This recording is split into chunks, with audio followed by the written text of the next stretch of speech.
आज इनको तो समझ में ही नहीं आता है, कहीं ना कहीं ये भुलक्कड़ बाबा हो चुके हैं। बिहार एक ऐसी भूमि है जिसने पूरे विश्व को लोकतंत्र का पाठ पढ़ाया। देखिए, स्पष्ट रूप से मैं बताऊंगा कि बिहार सरकार के पास इच्छा शक्ति ही नहीं। एक तरीके से समझने की आवश्यकता है कि जो संस्कार और विचार रहे उन्हें ये लोग कभी भी नहीं समझे। लालू जी जैसे लोग आंकड़ों की बात करेंगे या फिर तेजस्वी और तेज प्रताप आंकड़ों की बात करेंगे। चौपट कर दिया, अंधकार में डाल दिया ताकि यह जो कहावत है अंधों में काना राजा ये चरितार्थ हो पाए। मानसिक रूप से बिहार के लोगों के दिमाग में गड्ढे करने का कार्य जिसने किया उसको नालंदा और विक्रमशिला समझ में आएगा क्या? हमेशा से इस बात के लिए प्रतिबद्ध थे कि कैसे भारत का डेवलपमेंट हो सके, माँ भारती का डेवलपमेंट हो सके, कैसे हम विश्व गुरु बने।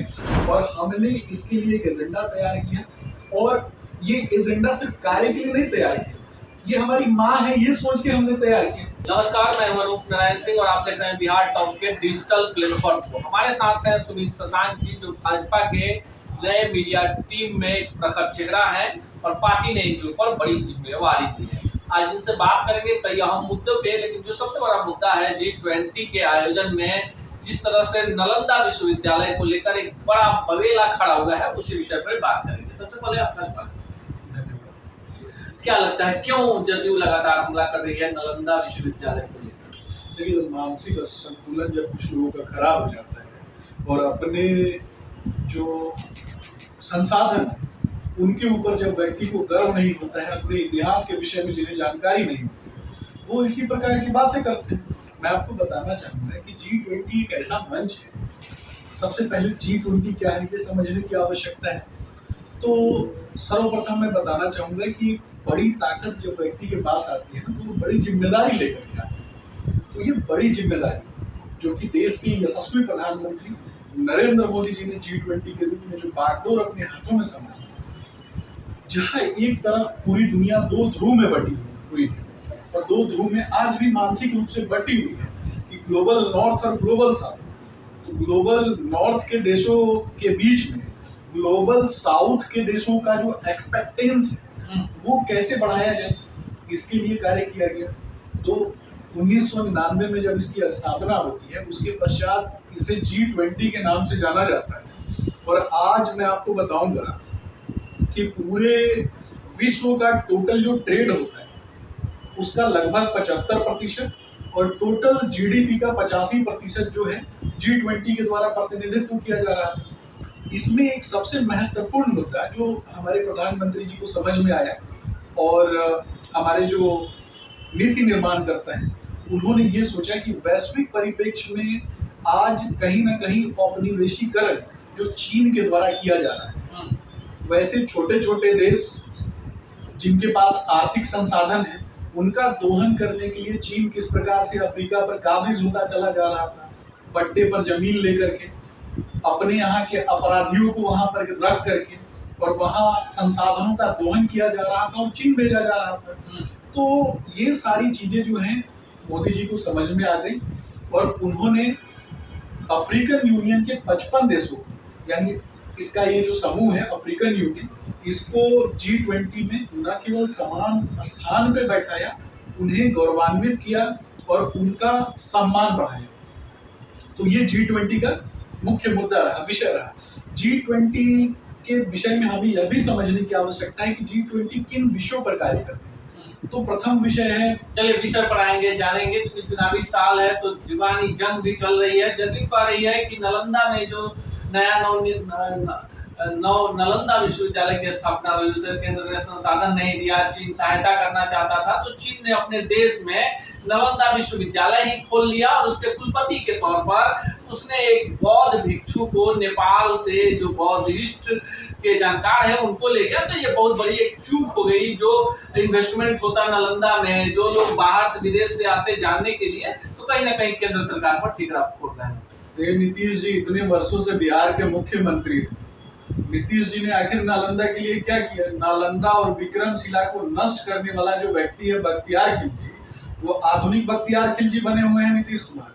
और जिस प्रकार से इन्होंने बिहार की शिक्षा व्यवस्था को चौपट कर दिया है, ये समझने की आवश्यकता है कि मुगल काल में भी, जब मुगलों के समय में भी मैं आपको बताऊंगा और मध्य काल में भी पटना बंदरगाह का किस प्रकार से प्रयोग किया जाता था और गंगा नदी में बने हुए बंदरगाह का किस प्रकार से प्रयोग किया जाता था व्यापार के लिए, मलमल के उत्पादन के लिए और एक्सपोर्ट इंपोर्ट के लिए, आज इनको तो समझ में नहीं आता है। कहीं ना कहीं ये भुलक्कड़ बाबा हो चुके हैं और इनको बिल्कुल समझ में नहीं आता है कि व्यापार उसके माध्यम से भी हो सकता है। ये कहते हैं हमारे पास समुद्र नहीं है। अरे भैया, बिहार एक ऐसी भूमि है जिसने पूरे विश्व को लोकतंत्र का पाठ पढ़ाया।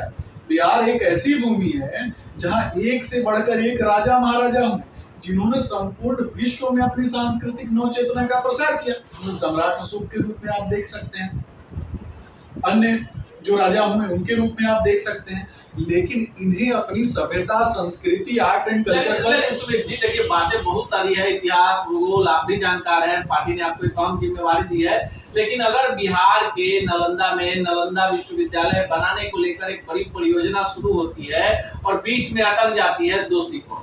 देखिए, स्पष्ट रूप से मैं बताऊंगा कि बिहार सरकार के पास इच्छा शक्ति ही नहीं है। जिस राज्य का शिक्षा मंत्री एक तरीके से जिसकी स्वयं की शिक्षा पर सवाल उठते रहते हैं, जो इस चक्कर में पड़ा रहता है कि राम के विषय में, रामायण के विषय में अपशब्द कहता हूं, मर्यादा पुरुषोत्तम भगवान श्री रामचंद्र जी के आदर्श विचार संस्कार पर अगर किसी की नींव रखी है तो भारतवर्ष की नींव रखी हुई है।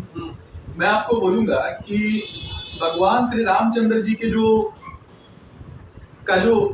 एक तरीके से समझने की आवश्यकता है कि जो संस्कार और विचार रहे उन्हें ये लोग कभी भी नहीं समझेंगे। ये हरी टोपी पहन के घूमने वाले जो लोग हैं, इनकी गोद में बैठे हुए। लेकिन फिर सवाल यही आता है कि नालंदा विश्वविद्यालय का नवनिर्माण शुरू हुआ, अंतर्राष्ट्रीय ख्याति के लोग आए, जहां पूरे देश दुनिया से लोग पढ़ने आते थे, उसका काम बीच में अटक गया। बिहार सरकार यानी नीतीश कुमार की पार्टी, जदयू के प्रवक्ता कहते हैं कि यही वही प्रधानमंत्री हैं जो गंगा के तट पर सिंधु घाटी सभ्यता तलाश रहे थे, जो गलत आंकड़े प्रस्तुत करते हैं और उसी नालंदा को दिखाकर विश्व के सामने पीठ थपथपा रहे थे। इनको ये जानकारी होनी चाहिए कि चीन ने नालंदा विश्वविद्यालय। ये आंकड़ों की बात कौन करेगा? आंकड़ों की बात इनके प्रवक्ता करेंगे क्या? जिसको खुद जानकारी नहीं है, बिहार के इतिहास और भूगोल की जानकारी जिन्हें नहीं है, वो आंकड़ों की बात करेंगे। लालू जी जैसे लोग आंकड़ों की बात करेंगे, या फिर तेजस्वी और तेज प्रताप आंकड़ों की बात करेंगे, जो स्वयं नवी फेल हैं, जिन्होंने बिहार के भविष्य को चौपट कर दिया, अंधकार में डाल दिया, ताकि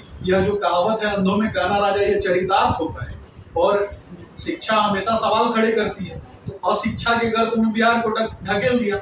एक समय था, आज की मैं बात बताऊंगा आपको कि आज कहते हैं कि बिहार के सड़कों में गड्ढे हैं, तो जो व्यक्ति बिहार के गड्ढों को भरने में असक्षम रहा, मानसिक रूप से बिहार के लोगों के दिमाग में गड्ढे करने का कार्य जिसने किया, उसको नालंदा और विक्रमशिला समझ में आएगा क्या? ये तो फिर सवाल ये है कि बिहार में जो सड़कें बनी, पुल बने, बहुत सारे विकास की योजनाएं लागू हो गई, बिहार जिस परिस्थिति में था वहां से निकल कर आया, इसका श्रेय किसको मिलेगा? देखिए, स्पष्ट रूप से समझने की आवश्यकता है। भारतीय जनता पार्टी विचार, आदर्श और परंपराओं की पार्टी है। हमने यानी भारतीय जनता पार्टी के नेता, कार्यकर्ता हमेशा से इस बात के लिए प्रतिबद्ध थे कि कैसे भारत का डेवलपमेंट हो सके, मां भारती का डेवलपमेंट हो सके, कैसे हम विश्व गुरु बने। और एक सबसे बड़ी चुनौती हमारे सामने थी कि विविध संस्कृतियों में भारतवर्ष बसा हुआ है। विभिन्न चुनौतियों का सामना करते हुए, विभिन्न प्राकृतिक आपदाओं का सामना करते हुए, विभिन्न संस्कृतियों के समावेश को लेकर के हमें आगे बढ़ना था। और हमने इसके लिए एक एजेंडा तैयार किया, और ये एजेंडा सिर्फ कार्य के लिए नहीं तैयार किया, ये हमारी माँ है ये सोच के हमने तैयार किया। तो जो माँ के लिए कार्य करना और एक इस प्रकार से कार्य करना, ये जो दल है, ये जो इन लोगों ने जो दल बना के रखा है, ये जो घमंडिया गठबंधन बना करके रखा हुआ है, आपको समझने की आवश्यकता है। परिवारवाद, व्यक्तिवाद, कभी व्यक्तिवाद के गोद में, कभी परिवारवाद के गोद में। इनका जो पूरा जो ध्रुव है ना, ये परिवारवाद, इनका नॉर्थ पोल साउथ पोल जो है वो परिवारवाद और व्यक्तिवाद। भारतीय जनता पार्टी हमेशा से, बिहार में भी मैं बात करूंगा कि आपका सवाल है कि हम साथ थे तो हमने क्या किया, मैं स्पष्ट रूप से बताऊंगा कि बिहार के उस समय के तत्कालीन उप मुख्यमंत्री हमारे नेता सुशील मोदी जी के नेतृत्व में विभिन्न प्रकार से कार्य किए गए, सकारात्मक चीजों को लेकर के प्रदर्शित किया गया। और कहीं ना कहीं हमारी प्रतिबद्धता में नीतीश कुमार जी की जो प्रतिबद्धता थी वो मैच नहीं हो पा रही थी। प्रारंभ में तो इन्होंने हमारे दबाव में काम किया, लेकिन बाद में ये स्वयं को बड़ा नेता मानने लगे, स्वयं को प्रधानमंत्री पद का उम्मीदवार मानने लगे। तो तो ये जो ख्याली पुलाव मुंगेरी लाल के जो सपने हैं, ये सारे हसीन सपने सपने के तौर पर अच्छे हैं, परंतु इसके लिए उन्होंने कार्य नहीं किया। ये हसीन सपने जो है मुंगेरी लाल के, ये सपने कभी चरितार्थ नहीं हो पाए और ना ही ये कभी फलीभूत हो पाएंगे।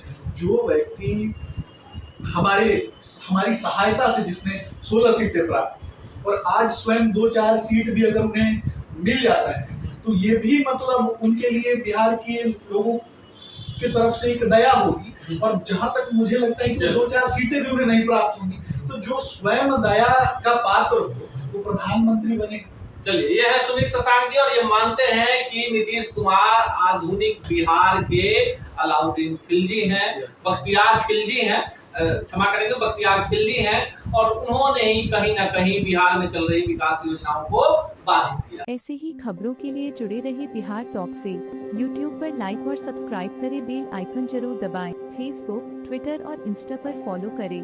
धन्यवाद।